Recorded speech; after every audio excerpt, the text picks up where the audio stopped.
Africa टूट रहा है। अफ्रीका का लगभग 1/3 हिस्सा अफ्रीका से अलग हो रहा है। वैसे ही जैसे आज से 10 करोड़ साल पहले भारत अफ्रीका से टूटकर आज के तिब्बत से टकराया था, अब वैसे ही अफ्रीका का ये टुकड़ा भारत से टकराने वाला है। और अगर ऐसा होने वाला है तो यहाँ की जमीन ऊंचे पर्वतों में परिवर्तित हो जाएगी। आसपास की जगहों पर लावा निकलने लगेगा और समय बीतने के साथ साथ ये जगह बर्फ से ढक जाएगी। लेकिन हमारी पृथ्वी के साथ ऐसा क्यों हो रहा है? क्या हम इसे रोक नहीं सकते? आखिर भविष्य में हमारी धरती के साथ क्या होने वाला है? आज से लगभग 4.5 करोड़ साल पहले हमारा पूरा ग्रह पानी से ढका हुआ था।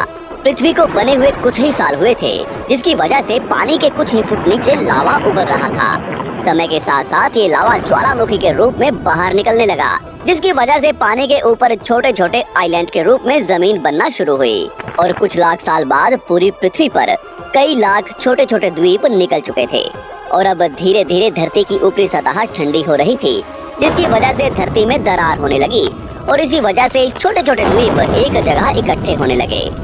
ये घटना कई लाखों सालों तक हुई। ये द्वीप कई बार इकट्ठा होकर टूटते रहे और कई लाखों सालों बाद ये सारी जमीन एक जगह इकट्ठी हुई, जिसे आज हम पेंजिया महाद्वीप के नाम से जानते हैं। आज से लगभग 20 करोड़ साल पहले पेंजिया फिर से टूटना शुरू हो गया और उसी विशाल महाद्वीप में से भारत, एंटार्क्टिका, ऑस्ट्रेलिया और अफ्रीका से टूटकर आज के तिब्बत की सतह से आ टकराया।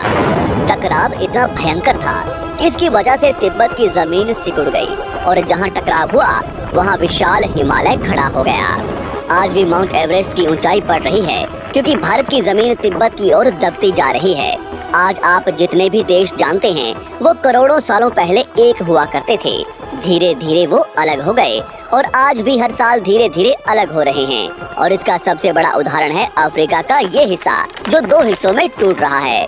2005 में दक्षिण पश्चिमी केन्या से नीरोबी नारोक हाईवे तक रातों रात जमीन फटकर 2 हिस्सों में बंट गई और ये दरार हर साल 6 से 7 मिलीमीटर जितनी बढ़ रही है। अफ्रीका के यहाँ से टूटने का कारण है ये जगह, ये त्रिकोण आकार से दिखने वाला फुद्दू। इस जगह पर 3 अलग अलग तरह की जमीन मिलती है, न्यूबियन, सोमाली और अरेबियन प्लेट। तीनों प्लेट्स के यहाँ जुड़ने की वजह से पूरा त्रिकोण हिस्सा अंदर से निकले लावा की वजह से बना हुआ है, जिसकी वजह से यहाँ हजारों सालों से ज्वालामुखी निकलना आम बात है। यहाँ रहने वाले लोग इस जगह को अपने रहने का ठिकाना मानते हैं, जिस जगह का खुद का ठिकाना नहीं है कि भविष्य में ये रहेगा कि नहीं, क्योंकि ज्वालामुखी से इस तरह का निर्माण होने और हजारों सालों से ज्वालामुखी निकलने की वजह से यहाँ की जमीन पतली और खोखली है। बार बार ज्वालामुखी निकलने की वजह से यहाँ भूकंप आना आम बात है और यही कारण है कि यहाँ की जमीन टूट रही है। भविष्य में दरार बढ़ने पर यहाँ पानी भरने लगेगा और ये पूरा हिस्सा पानी से भर जाएगा और इसकी वजह से अफ्रीका के टूटने की गति बढ़ जाएगी, जिसकी चेतावनी यहाँ खोज करने वाले भूवैज्ञानिक यहाँ स्थित देशों की सरकारों को दे चुके हैं। इससे हमारी पृथ्वी को ये खतरा है कि दरार बढ़ने से ज्वालामुखी और विषैली गैसें निकलेंगी। भूवैज्ञानिक रॉय लिवमोर के मुताबिक सोमाली प्लेट भविष्य में भारत के पश्चिमी हिस्से से टकराएगा और यहाँ मैं भारत का मतलब आज के इंडिया, पाकिस्तान और श्रीलंका से टकराने की बात कर रहा हूँ। तो क्या होगा जब सोमाली प्लेट भारत से टकराएगा? अगर सोमाली प्लेट उसी गति से भारत से टकराता है जिस गति से भारत तिब्बत से टकराया था, तो कई शहर और राज्य तबाह हो जाएंगे। इसका सबसे जल्दी और ज्यादा असर भारत के मुंबई में दिखाई देगा। समुद्री किनारे साल दर साल उठने लगेंगे और भूकंप आम हो जाएंगे।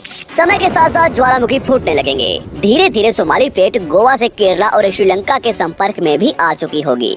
ऊपरी साइड में द्वारका से सोमनाथ और पाकिस्तान के कराची तक सारे समुद्री किनारे पर्वत में परिवर्तित होने लगेंगे और यहाँ विशाल पर्वत खड़े हो जाएंगे, जिसकी वजह से यहाँ का मौसम ठंडा होने लगेगा और यहाँ भी कश्मीर की तरह बर्फ गिरने लगेगी।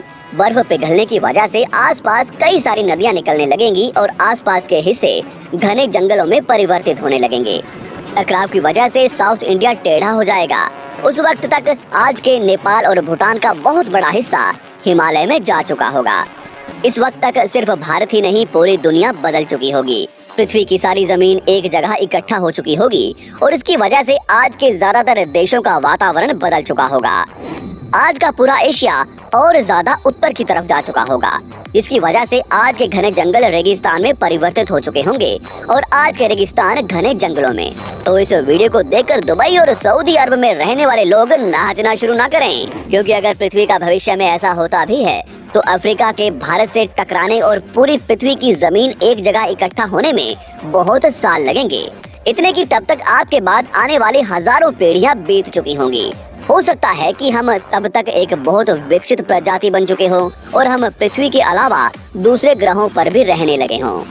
अफ्रीका के टूटने और भारत से टकराने की थ्योरी रॉय लिवमोर ने 1990 में दी थी, जिसके बाद कई दूसरे भूवैज्ञानिकों ने दूसरी थ्योरी भी बनाई है, जिसके मुताबिक सोमाली प्लेट भारत से नहीं टकराएगी। लेकिन ज्यादातर भूवैज्ञानिकों का मानना है कि धरती की ऊपरी जमीन फिर से एक दूसरे से जुड़ेगी और आज से करोड़ों सालों बाद हमारी पृथ्वी इन चारों में एक जैसी दिखेगी। लेकिन क्या हम इंसान इसे देखने के लिए जिंदा रहेंगे, या क्या भविष्य की धरती पर जीवन पनप या विकसित हो पाएगा? यही एक बहुत बड़ा